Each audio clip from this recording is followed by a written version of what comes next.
Un saludo para todos y todas. Espero que estén muy bien. Gracias por estarme acompañando en esta nueva exposición en mi camino para convertirme en especialista. Bueno, vamos a iniciar con la exposición del día de hoy. Es un tema bastante interesante. Yo sé que les va a gustar. Bueno, me presento para los que no me conocen. Mi nombre es Christopher Marulanda Ocampo. Yo soy psicólogo y actualmente me encuentro cursando mi posgrado en neuropsicología de la educación. Iniciemos. El lenguaje. En muchas ocasiones a nosotros nos hablan del lenguaje y nos dicen que el lenguaje es necesario para que haya adquisición de aprendizaje nuevo. Pero bueno, ¿y qué es el lenguaje? Entonces, el lenguaje es esa función superior que desarrolla los procesos de simbolización relativos a la codificación y decodificación. La producción del lenguaje consiste en la materialización de signos sonoros o escritos que simbolizan objetos, ideas, entre otros, de acuerdo con una convención propia de una comunidad lingüística. Esto lo tomamos de LeCours y Coles en 1979. Dentro del lenguaje hay diversos procesos que pueden verse afectados. Entre estos, ¿cuáles están? La expresión, capacidad de formular ideas con sentido y de manera gramaticalmente correcta. La comprensión, capacidad de entender el significado de palabras o ideas. Vocabulario, conocimiento léxico. Denominación, capacidad de nombrar objetos, personas o hechos. Tenemos la fluidez, que es esa capacidad para producir de manera rápida y eficaz contenidos lingüísticos. La discriminación, capacidad de reconocer, diferenciar e interpretar contenidos relacionados con el lenguaje. La repetición, capacidad para producir los mismos sonidos que se escuchan. Escritura, capacidad para transformar ideas en símbolos, caracteres e imágenes. Lectura, capacidad para interpretar símbolos, caracteres e imágenes y transformarlos en habla. A la afectación total o parcial del lenguaje se le denomina generalmente afasia, pero existen muchos tipos según qué aspectos concretos sean deficiarios. Así, algunos de los trastornos del lenguaje relacionados con la expresión son el mutismo, la anomia y el agramatismo. Por otra parte, si lo que está afectado es la comprensión, podemos hablar de trastornos como la sordera verbal, o si la persona presenta problemas de escritura, hablamos de agrafia. Estos son solamente algunos ejemplos, pero hay una gran variedad de trastornos del lenguaje, ya que, como hemos dicho, es una función muy compleja. Tenemos que mirar cuáles son esas estructuras cerebrales en el lenguaje. Hay que tener en cuenta que el lenguaje tiene estructuras cerebrales, entre las que encontramos ganglios basales. Son esa composición subcortical que están compuestos por tres núcleos: el núcleo caudado, el núcleo putamen y el globo pálido. El caudado y el putamen juntos forman el estriado. Todos estos núcleos están implicados en el control de los movimientos. Clásicamente hay tres regiones en el córtex asociativo que están implicadas en la actividad lingüística. Tenemos el área de Broca. Esta área está implicada en el lenguaje articulatorio, pero hay recientes estudios que han descubierto que en una afectación limitada en el área de Broca produce una fascia de Broca transitoria y con problemas articulatorios leves. Necesita de lesiones más extensas para que haya una fascia de Broca persistente. Tienen que coger estructuras como corteza motora inferior, lóbulo parietal inferior, la ínsula y el estriado. Tenemos el área de Wernicke. Está implicada en la comprensión del lenguaje, en el procesamiento fonológico, está implicado en el lóbulo parietal inferior y el área supramarginal. El área de Broca y el área de Wernicke están unidas mediante las fibras de fascículo arqueado. Una lesión en este fascículo provoca un déficit en la repetición del lenguaje oral. Tenemos el pliego curvo o giro angular. Está implicado en la lectura, entre otras, y constituye una zona de unión temporoparieto-occipital.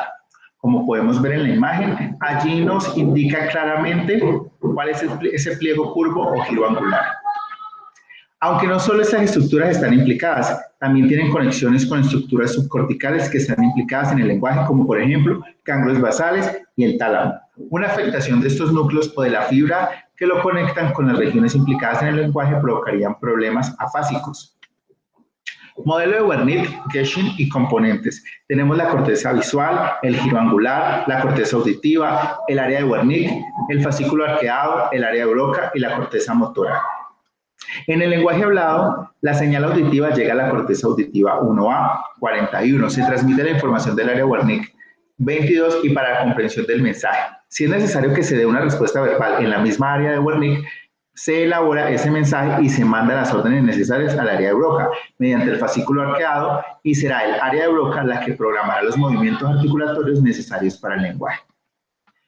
En el lenguaje escrito, leído, la señal llega primero a la corteza visual, giro angular izquierdo. Esa señal visual se transforma en el código auditivo, área de Wernicke, para su comprensión, como podemos poder evidenciar en la imagen. Tenemos los modelos teóricos del lenguaje. Recordemos que son diversos los teóricos que hablan acerca de los modelos del lenguaje y cuál es esa adquisición y lo importante que es el lenguaje en el proceso de aprendizaje.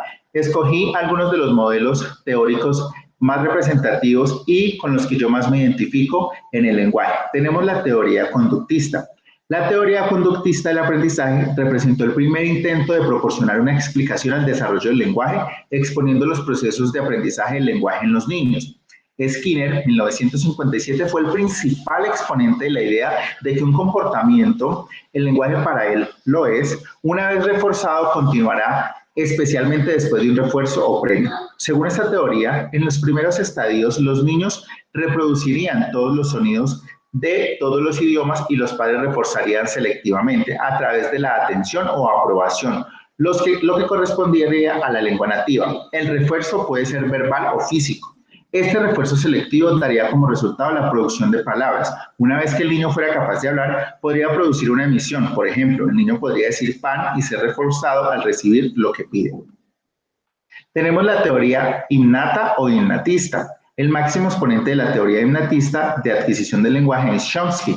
Fue el primer lingüista que intentó explicar las propiedades estructurales universales del lenguaje, llevándole a examinar los procesos de adquisición del mismo. Según sus teorías, existen reglas universales que podrían diferenciar entre oraciones gramaticales y no gramaticales en cualquier idioma. Propuso dos niveles de reglas. Uno, que contendría las de aplicabilidad más general, y otro que contendría manifestaciones específicas de las reglas generales. Estos dos niveles se corresponderían con lo que denominó estructura profunda y estructura superficial del lenguaje.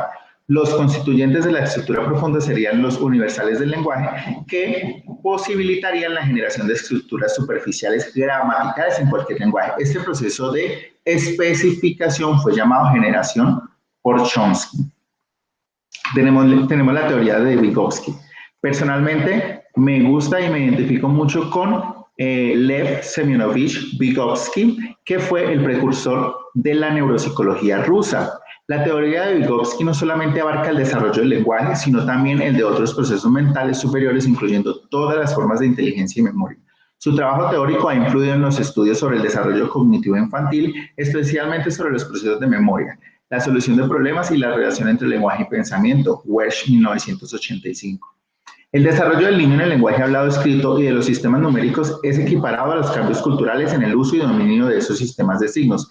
La teoría de Vygotsky descansa sobre la premisa fundamental de que el desarrollo tiene un nivel social dentro del contexto cultural. El niño interioriza los procesos mentales que inicialmente se harían evidentes en las actividades sociales, pasando del plano social al individual. El mismo principio puede aplicarse al aprendizaje escolar. Entonces resulta que para Vygotsky, el aprendizaje por interacción social era sumamente importante.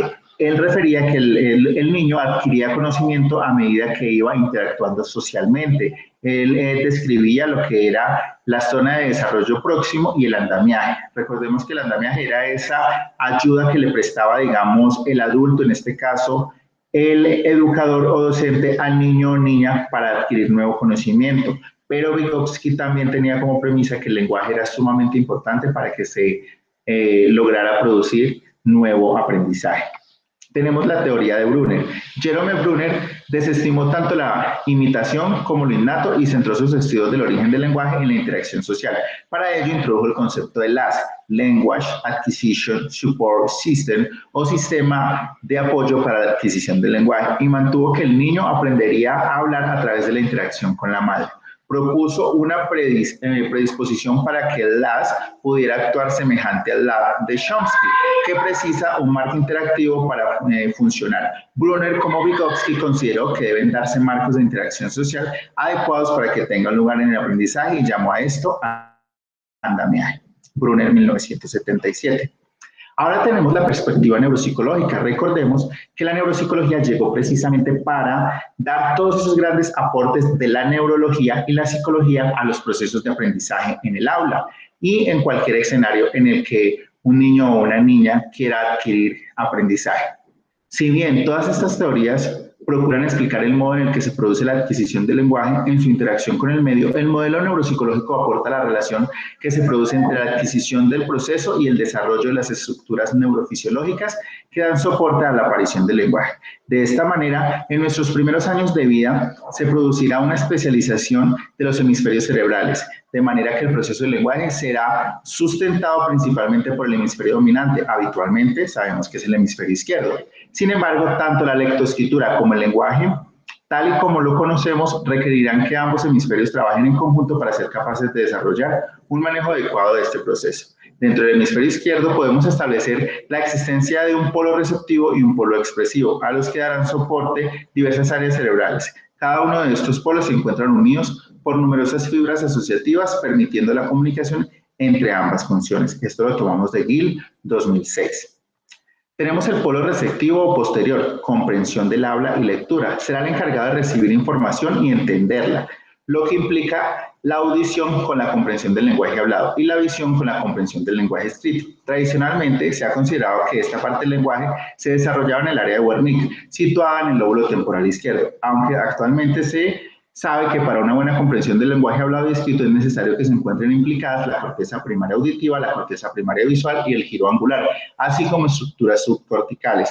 Todas estas áreas en conjunto permitirán la decodificación, comprensión del contenido y comprensión contextual o pragmática tanto del lenguaje hablado como escrito. Tenemos el polo expresivo anterior, expresión del habla y escritura. Será el encargado de expresar el lenguaje, ya sea a través de la fonación o articulación verbal o de la escritura. Durante mucho tiempo se consideró que el área implicada en la capacidad expresiva del lenguaje era el área de Broca, tercera circunvolución del lóbulo frontal izquierdo dominante, aunque nuevamente las técnicas de neuroimagen han permitido discernir que la estructura en la que se sustenta la producción del lenguaje es mucho más compleja. Para que se dé lugar una buena producción hablada o escrita es necesario contar con estructuras subcorticales, así como de áreas motoras y prefrontales. Esta es la bibliografía en la que me basé. También me basé en la bibliografía que el docente nos sugirió. La verdad es que es muy interesante cada una de ellas.